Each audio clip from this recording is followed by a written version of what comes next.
morning, everybody. It's Randy with Carchaeology, and I'm going to be working today on the DW buggy. I call it DW because the original owner and builder, that was his initials.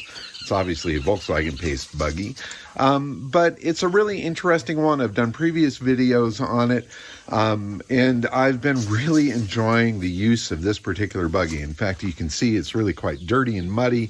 Back behind me, I've had a blast with this out in the hills here locally, but I'm going to prepare it for an upcoming event.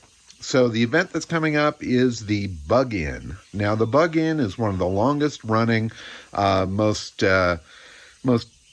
infamous, crazy, fun VW events here in Southern California. It got started way back in '68, I think. And this particular buggy, being built in '68, I believe was at the very first Bug-In or something really close. And they're going to be doing a special display of fiberglass dune buggies and Manxes at this upcoming Bug-In. It's something that I'm involved with promoting, and here I am going to promote that event. So, in any case, I'm going to clean up DW here, get it prepared for the show.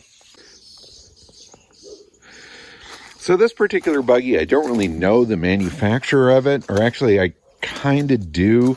On one of the previous videos, somebody popped up and they said that they knew the manufacturer here in Southern California. For the life of me, I can't remember. It might have been like Advanced Plastics or something like that. In any case, this particular buggy was built back in the 1960s. It was actually built on a pretty much brand new '68 Beetle that had been rolled. It had very low miles on it, and everything that is on the car is from that '68. The engine is the '68, the taillights, the speedometer here, and so on and so forth. And that little sticker right there, that Bug-In sticker, we believe is one of the really early ones. So this was probably 68, 69, 70, somewhere right in there.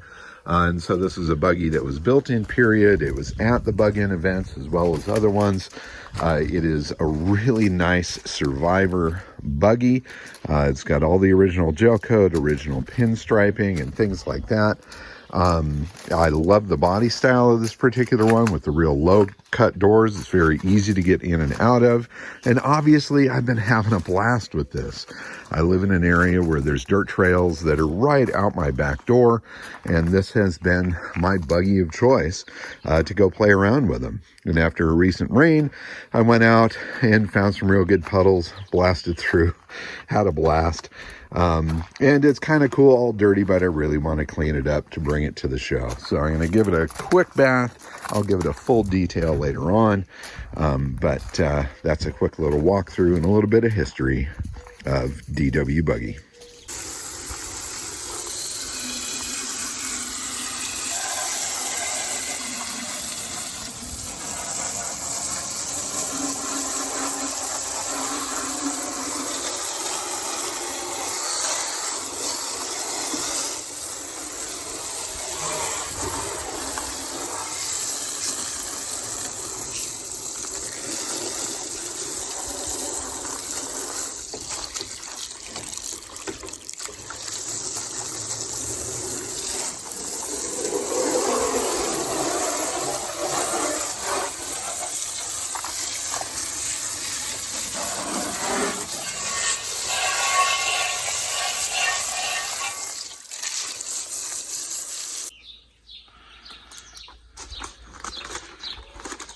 It's amazing what just turning the hose on a buggy like this can do. It really, really does shine up beautifully. Definitely a lot more detailing to do, of course, but giving it that first bath, getting all that dirt and junk off of there, that's going to get me much closer. And then I'll get into detailing all the little bits and bobs and vacuuming out the interior and so on and so forth. So definitely nicer after a first bath. I really love this car because of its originality and its cleanliness. Well, not so much cleanliness, but just the way that it's been preserved and well taken care of over its life.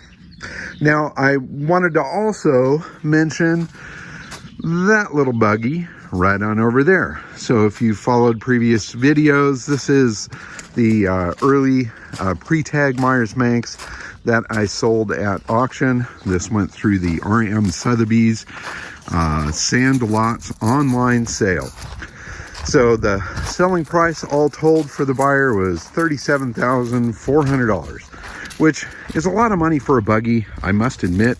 However, I also must admit that I really think this one should have sold for more. I think that was an incredible bargain for the buyer because of its originality and its early details that make it stand out from the rest of the pack. I mean, this is literally one of the earliest Manx 1 bodies known. This car, in my opinion, should have easily gone past 50 grand, if not closer to 60 or 70.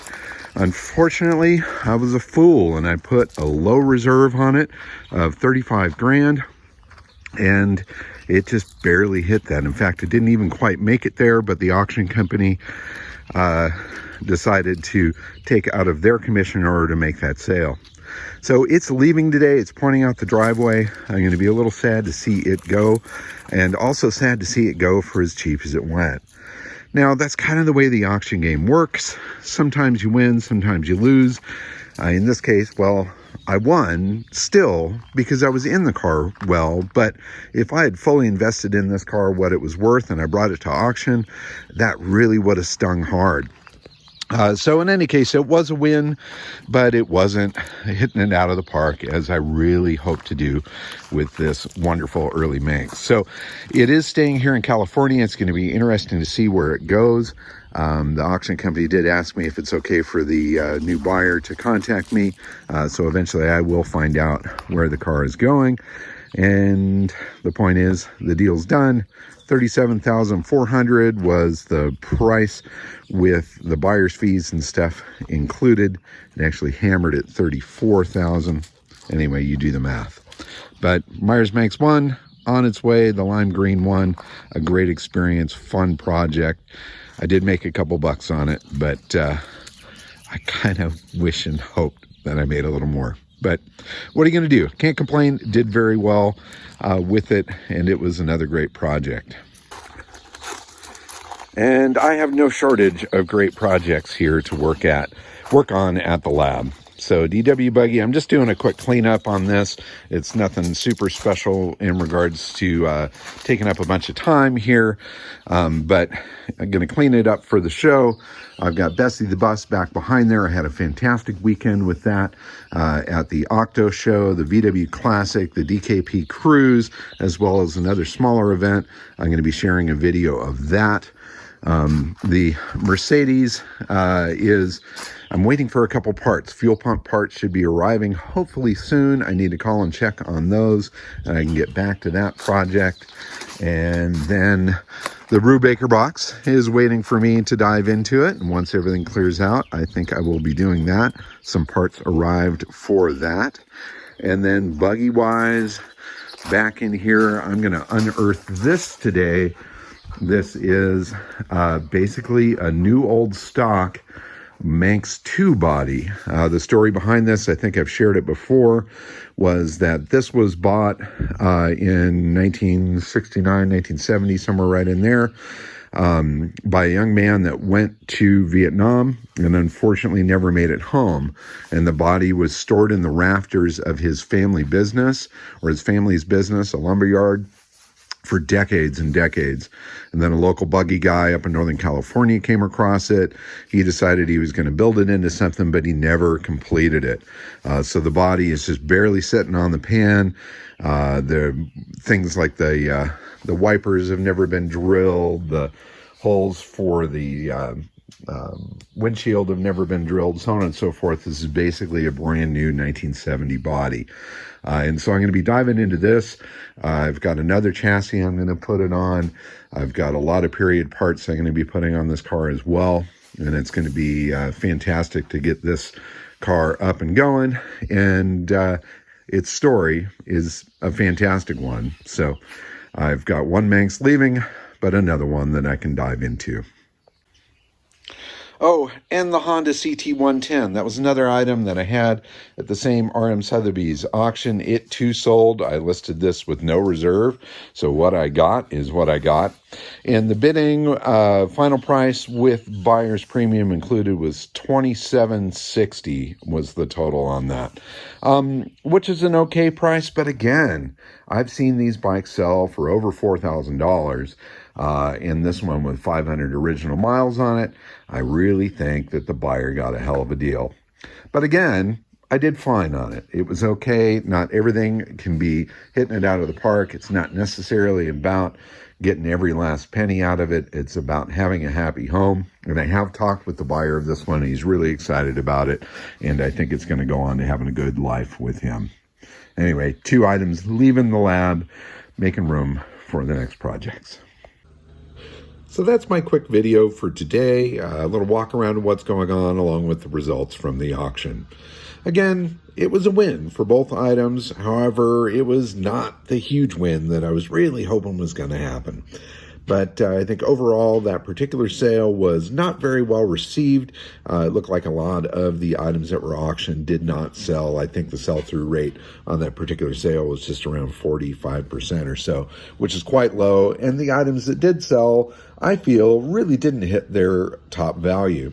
So it brings up an interesting thought. These live auction houses that are out there that are well respected, that bring consistently solid money, they had great success during COVID period with online auctions because they had no choice. That was the only place to do it. And now that they are back to live auctions, the online sales don't have the same impact that they did before. Plus, there's a ton of competition out there for the online auction sales. Bring a Trailer, some of the other sales that have come up. Hemmings has their own auction site.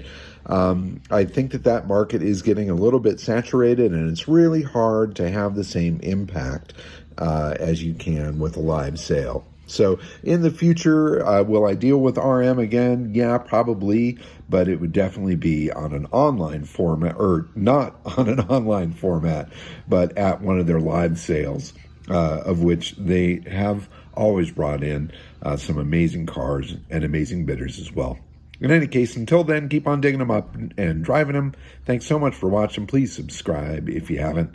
And watch for the upcoming video on the VW Classic weekend, just this past weekend here in Southern California.